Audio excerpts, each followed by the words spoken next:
Steve Levy, Mr. Monday Night. He had the call last night in Denver with the Broncos and the Titans, made his debut as the main play-by-play voice with Brian Griese and Louis Riddick. He'll be on the call for Drew Brees and the Saints at the Las Vegas Raiders next Monday night. So how did it feel, Leaves? That was a classic game, Dan. They're going to be replaying that game for years to come. It was fun. It was fun in the booth. We had a good time. I think it was a good jumping off point for us. We'll be much better next week and hope to be much better every single week. But it felt great to finally get it going. There's been so much talk about the Monday Night Football booth, really, and it was just good to call some football. Did you read Twitter at all?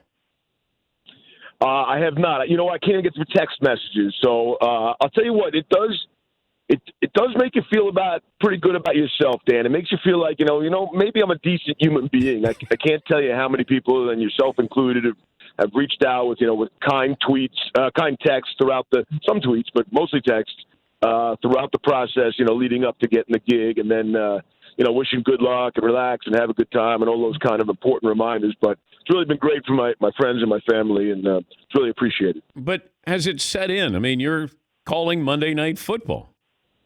So that's a great question. So not really. Last night what I did 1 year ago. We had that same back end of the doubleheader, the opening night weekend. It was the Broncos again. So not really. There wasn't a massive pregame show and the massive hype. We knew we were on late, so we'd lose some part of the country. And like that. So I think it really kicks in this coming Monday night. We'll have the stage to ourselves, and we'll be on at the normal time. There'll be the full pregame.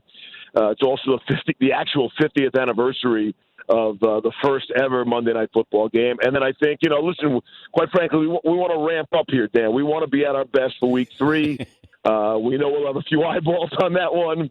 And I think, honestly, that's probably the best regular season game on the schedule. Certainly on paper, things can change throughout the season. But before the season starts, if you could only watch one NFL game, I'm guessing a lot of people would pick Kansas City at Baltimore, and we're fortunate to have that on the schedule. How nervous were you? Yeah, again, not really. And I think that's part of being over-prepared. People talk about that. If you're properly prepared, you shouldn't be nervous. And, again, having the experience of doing the game a year ago really went a long way towards that. I can't tell you, and you get this, but I hope everybody does, we have so much help, Dan. We get so much help from so many different from people, from the people who are working in the booth. They were drilling like it was a Home Depot store last night, trying to make adjustments in the booth. So it's our first time with the crew, and Greasy wants his telestrator here, and Riddick needs this over there, and I need a shelf, and it's too cold for Riddick. It's too hot for me in the booth, I'm just saying, there's so many people running around, and that's even when it's pared down because of the pandemic. We're probably traveling half the people, and then the influx of emails. I've never seen anything like it. The amount of information, but again, it's just people trying to be helpful, and it's not just ESPN information people. It's the NFL. It's the two clubs. Their public relations people, everybody just trying to be so helpful, give you everything you need to put the best product on the air. So it's been a lot of fun, man. What about no fans in the stands? So, I found at one point I said, listen to the crowd, it's not here, and in the headset, the mix we're getting, I think, is very different than what is being played in the stadium.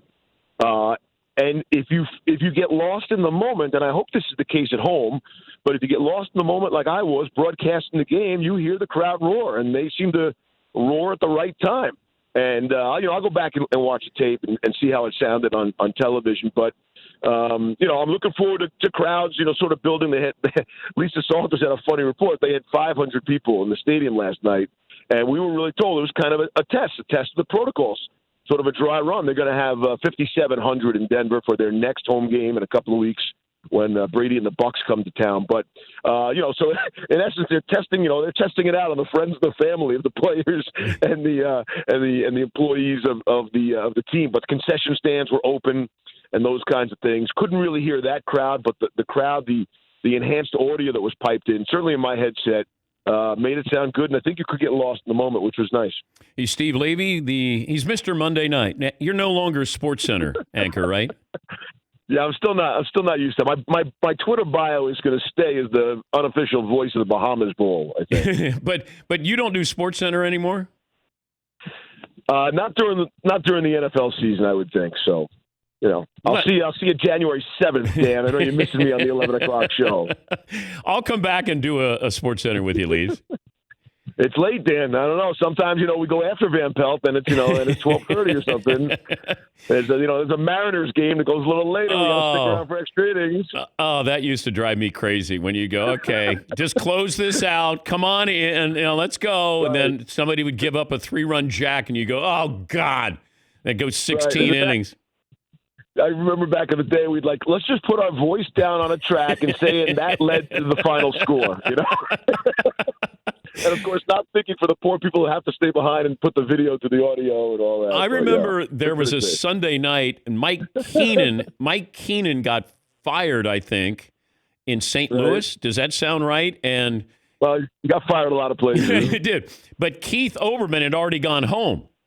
And so I was there, and then I was getting ready to leave, and all of a sudden it came over the wire.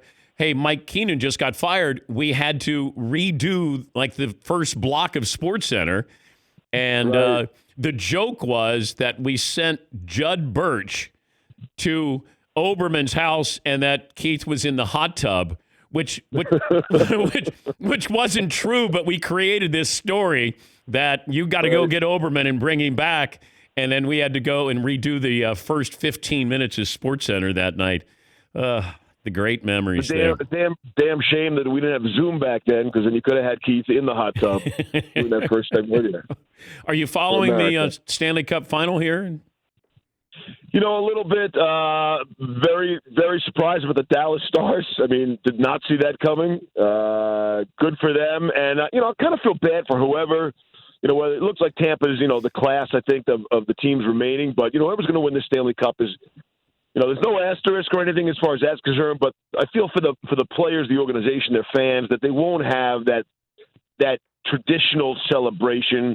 And I'm sure whenever there are fans allowed back in the building, they'll reenact it and they'll have the guys come out and skate around with the Stanley Cup. But it won't be the same thing. But the NHL's done a great job in the television product, like I said. In the NBA, too, by the way, in WNBA, you can get lost in the game. If you're sitting at home, I find if you're interested in the game, you can get lost in it, and you don't then realize, hey, there are no fans there and the enhanced crowd and all that. So I really think all the TV folks have done a really good job bringing that product home as best they can under extraordinary circumstances, really. Tougher doing an NFL game or a hockey game? That's a good question. It's funny. I think there's so much more that goes into the NFL game. There's so many, in terms of the cameras, the amount of people in the headset, and certainly the amount of the eyeballs that are watching and the viewers. I thought you were going to ask me tougher college or pro, and there's no question to me the NFL is an easier game to broadcast by virtue of there's just half the players. Start right there, and it's college plays like an extra quarter. The game's like an extra 40 minutes. That NFL game flew pretty quick. We had a really fast first half, and you do look up and you see, hey, there's a minute left in the first quarter. The NFL is packaged so well for television, to try to fit in that 3-hour window. So I would say hockey's a little easier for me, but the pressure's kind of off. There's no spotter. You're not relying on anyone else in hockey because there's no time to look down and get help. You're sort of on your own that way, and the game just flies. And it seemed to be, hockey's a little more under the radar. The whole world's not watching. It's really, hockey fans, I think. And as passionate as they are, they're a good bunch, too, maybe a little less critical. I almost texted you last night when you said Stephen Gostkowski, a future Hall of Famer. All right, let's talk about that. You think that's off base, or was that he was a Hall of Famer before last night? He's Hall of Very Good. Oh, Dan. I think, a lot of this is statistically based. Yeah. And he's got every number. I think he's a Hall of Fame kicker. How many kickers do we have in the Hall of Fame, by the way? Jan Stenerud. Vinatieri's going in. Morton Anderson's in.